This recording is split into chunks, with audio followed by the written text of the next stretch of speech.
নমস্কার বন্ধুরা, বাংলা মায়ের হ্যাংলাসেলে সবাইকে স্বাগতম। শুভ দুপুরবেলা চলে এসেছি আবার একটা নতুন রান্না নিয়ে। নতুন কিছুই না, খুবই পুরোনো দিনের রান্না। কারণ আমি আজকে বানাবো বাসন্তী পোলাও। আপনারা বুঝতেই পারছেন আজকে পয়লা বৈশাখ। পয়লা বৈশাখ মানে বাঙালির কাছে একটা অন্যরকম দিন, খাবার। তো সেই জন্যই আমি আজকে বাসন্তী পোলাও বানাই। তো চালটা আমি একটু ধুয়ে রেখে দিয়েছি, গোবিন্দভোগের চাল। আর তার সাথে নিয়ে নিয়েছি গোটা গরম মশলা, তেজপাতা, নিয়েছি ঘি, সাদা তেল, কাজু, কিশমিশ, কাজু, নুন, একটু কালারের জন্য একটু হলুদ, যদিও বা বাসন্তী পোলাও একটু হলুদ রঙের হবেই, চিনি। তো চলুন স্টার্ট করা যাক। ফার্স্টে আমি গ্যাসটা অন করে নেব।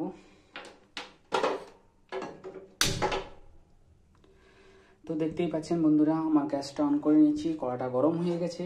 এখানে আমি কিছুটা সাদা তেল দিয়ে দেবো। এই বাসন্তী পোলাও কিন্তু আগে প্রথম ফার্স্ট বেরিয়েছিল আমার মা ঠাকুমাদের কালে। তো এখন তো সবাই বিরিয়ানি, ফ্রাইড রাইস, চাইনিজ এইসব নিয়েই ব্যস্ত থাকে। তো এইসব খাবার তো আস্তে আস্তে উঠেই যাচ্ছে, কিন্তু আজও বাঙালির মনে এইসব খাবার দেখলে কিন্তু রয়ে গেছে। তো প্রত্যেকটা বাঙালি কিন্তু এই জিনিসটা ভালোবাসে, বাসন্তী পোলাও। তো আমি আজকে সেই বাসন্তী পোলাও আর তার সাথে মাংস কষাটা হয়েই গেছে, ওটা দেখানো হয়নি আপনাদেরকে, তো শুধু পোলাওটা দেখাচ্ছি। তো আমি এখানে দিয়ে দেবো গোটা গরম মশলা,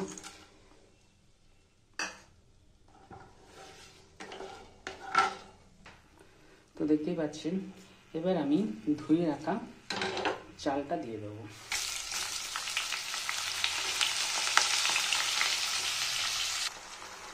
এবার আমি ভালো করে চালটাকে ভেজে নেব।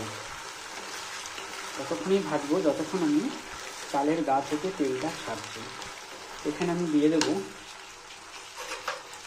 একদম অল্প হলুদ, জাস্ট কালারের জন্য, একটা হালকা ফ্লেভার আছে। আর দিয়ে দেবো পরিমাণ মতন নুন।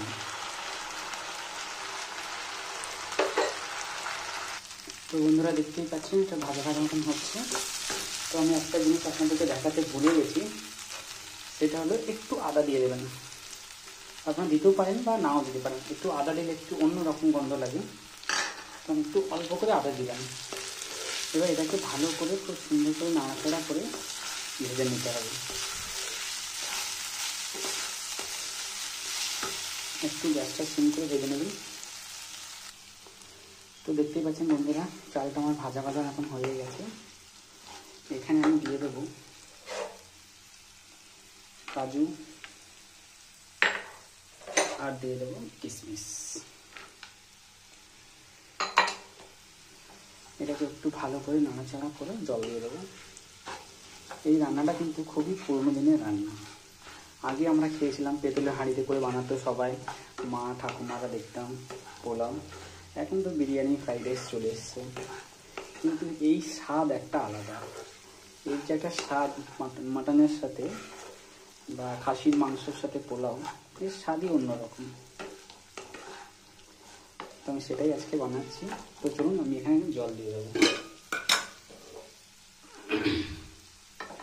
জলটা ততটাই দেবো যতটা পরিমাণ লাগবে। আপনাকে বুঝে নিতে হবে যে কতটা জল লাগবে। চাল থেকে একটুখানি অল্প, জাস্ট একটা আঙুলের মাপ নিয়ে জলটা দেবেন, তাহলে কি হবে, চালটা গলবে না। আমি এবার এটা সিম করে ঢাকা দিয়ে দেবো। তো চলুন বন্ধুরা দেখা যাক এটা হয়েছে কিনা পোলাওটা। তো দেখতেই পাচ্ছেন খুবই সুন্দর, একদম ঝরঝরে, কিছুই লাগেনি, খুব সুন্দর ঝরঝরে হয়ে গেছে। তো আমি এবারে কি করব, একদম টোটালি গ্যাসটা অফ করে দেবো। অফ করে দিয়ে যে যেরকম মিষ্টি ভালোবাসে সেই সেরকম একটু দেবেন। তো একটু পোলাওতে একটু মিষ্টি ভাবটা আসলে খুবই টেস্টি হয়। তো আমি এটা দিয়ে দিলাম চিনিটা। এটা ভালো করে নাড়াচাড়া করে নেব। আর দিয়ে দেবো তার সাথে একদম পরিমাণ মতন 1 চামচ ঘি, ব্যাস। এবারে এটাকে ভালো করে নাড়াচাড়া করে 2 থেকে 3 মিনিট ঢেকে রাখবো। তাতে কি হবে, চিনিগুলো যে দিলাম ওই চিনিগুলো একটু গলে গলে যাবে।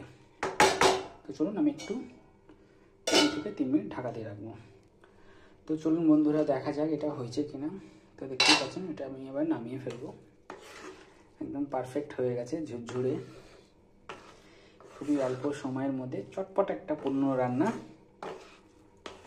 হয়ে গেল। তবে যাই বলেন তাই বলেন, সবই যা পুরনো তাই কিন্তু নতুন। সে ড্রেসের ক্ষেত্রেই বলুন, জামা কাপড় ক্ষেত্রেই বলুন, বা রান্নার ক্ষেত্রেই বলুন। তো চলুন আমি এবার এটাকে নামিয়ে নেবো প্লেটে।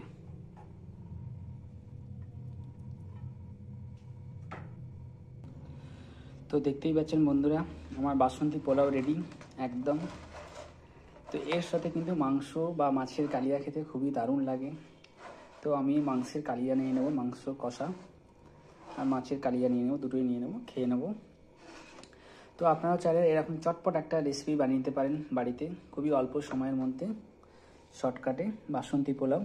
যদি আপনাদের ভালো লেগে থাকে তো প্লিজ চ্যানেলটাকে সাবস্ক্রাইব করবেন এবং ভিডিওটাকে শেয়ার করবেন আর লাইক দিতে ভুলবেন না। আর যদি খুব ভালো লেগে থাকে তাহলে আমাকে কমেন্ট করে জানাবেন যে কেমন লাগলো। তো আজকের মতন আমি এখানেই শেষ করছি। আগামী দিনকে আবার নতুন একটা রেসিপি নিয়ে আপনার সামনে হাজির হয়ে যাব। তো সবাই ভালো থাকবেন, শুভ নববর্ষ আবার শেষবার মতন জানালাম, সবাই খুব ভালোভাবে আনন্দ করুন। তো আজকে আমি এখানেই শেষ করলাম, সবাইকে বললাম টাটা বাই বাই।